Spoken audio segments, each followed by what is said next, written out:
Transcription. L'un des principaux précurseurs de la peur, selon laquelle l'IA pourrait un jour dépasser l'humanité, a maintenant écrit un livre sur ce qui se passerait si, à l'autre bout du spectre, l'IA résolvait tout. Aujourd'hui, nous discutons d'une exploration des pensées intéressantes provenant d'une source intéressante. Nick Bostrom, l'un des acteurs les plus influents du mouvement pour la sécurité de l'IA, a écrit un livre sur ce qui se passerait si l'IA résolvait, en somme, tous nos problèmes. Quelques points à noter avant d'entrer dans cet épisode. Nous allons parler du nouveau livre de Bostrom, mais il est important, si vous ne savez rien de lui, de noter qu'il n'est pas une figure simple. Comme l'écrit le Guardian, il y a 15 mois, Bostrom a été contraint de s'excuser pour des commentaires qu'il a faits dans un email de groupe en 1996, alors qu'il était étudiant de 3e cycle à la London School of Economics. Dans le message retrouvé, Bostrom a utilisé un langage raciste et a affirmé que les Blancs étaient plus intelligents que les Noirs. Les excuses n'ont guère apaisé les critiques de Bostrom, d'autant plus qu'il n'a manifestement pas retiré sa affirmation sur la race et l'intelligence et semblait défendre partiellement l'eugénisme. Cependant, après une enquête, l'université d'Oxford a accepté que Bostrom n'était pas un raciste. L'ensemble de cet épisode a terni la réputation de l'Institut à un moment où les questions de lutte contre le racisme et de décolonisation deviennent d'une importance cruciale pour de nombreux départements universitaires. Maintenant, comme vous pouvez le voir, Bostrom a aussi une controverse par procuration à travers sa connexion avec le mouvement de l'altruisme efficace et son Institut pour l'avenir de l'humanité. Leur membre le plus célèbre, Sam Bankman-Fried, est maintenant en prison pour fraude. Le mois dernier, le 16 avril, l'Institut pour l'avenir de l'humanité a fermé ses portes en catimini. Si vous voulez engager un débat sur Bostrom, il y aura beaucoup de gens qui se feront un plaisir de vous y aider. Je veux simplement que vous ayez le contexte avant que nous ne commencions à explorer son nouveau livre qu'il a écrit. Nous devons d'abord comprendre pourquoi les gens y prêtent attention. C'est en raison de son livre publié en 2014, intitulé « Superintelligence, chemin, danger, stratégie ».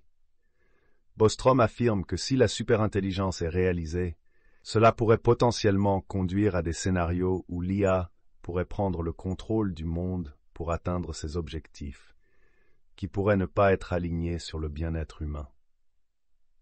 Il met l'accent sur la difficulté de contrôler ces entités super-intelligentes une fois créées, soulignant les risques existentiels qu'elles pourraient poser. Quelques-uns des concepts qui ont été introduits dans le livre incluent la thèse de l'orthogonalité, l'idée qu'un niveau d'intelligence de l'IA ne correspond pas nécessairement à des objectifs bienveillants, ainsi que le risque existentiel. Ce livre a été très influent, discuté par des gens comme Elon Musk, Bill Gates. C'est une grande partie de l'examen des risques de l'IA. C'est pourquoi les gens s'intéressent au fait qu'il a écrit un nouveau livre intitulé Deep Utopia, Life in Meaning in a Solved World. Dans ce nouveau livre, au lieu de considérer ce qui se passe si les choses tournent mal, Bostrom considère ce qui se passe si les choses tournent bien, si les maladies sont éradiquées, si la pénurie est remplacée par l'abondance, si nous avons véritablement une utopie technologique. Lorsque Wired lui a demandé pourquoi il avait changé d'écriture à propos de la menace pour envisager cet avenir positif, Bostrom a répondu « Les diverses choses qui pourraient mal tourner avec le développement de l'IA reçoivent maintenant beaucoup plus d'attention. C'est un grand changement au cours des 10 dernières années. Tous les principaux laboratoires d'IA de pointe ont maintenant des groupes de recherche qui tentent de développer des méthodes d'alignement évolutives et au cours des dernières décisions spécifiques. En nous ancrant dans le monde que nous voulons véritablement créer, il devient au moins un peu plus facile d'évaluer les actions dans l'ici et maintenant. Quoi qu'il en soit, c'est un sujet passionnant pour un épisode du vendredi. En tout cas, c'est tout pour l'épisode d'Horizon d'aujourd'hui. Au revoir jusqu'à la prochaine fois. Hier années, nous voyons aussi les dirigeants politiques commencer à prêter attention à l'IA. Il n'y a pas encore eu d'augmentation proportionnelle en termes de réflexion sur l'endroit où ces choses vont, si nous ne tombons pas dans l'un de ces pièges. la réflexion a été assez superficielle sur le sujet jusqu'à présent.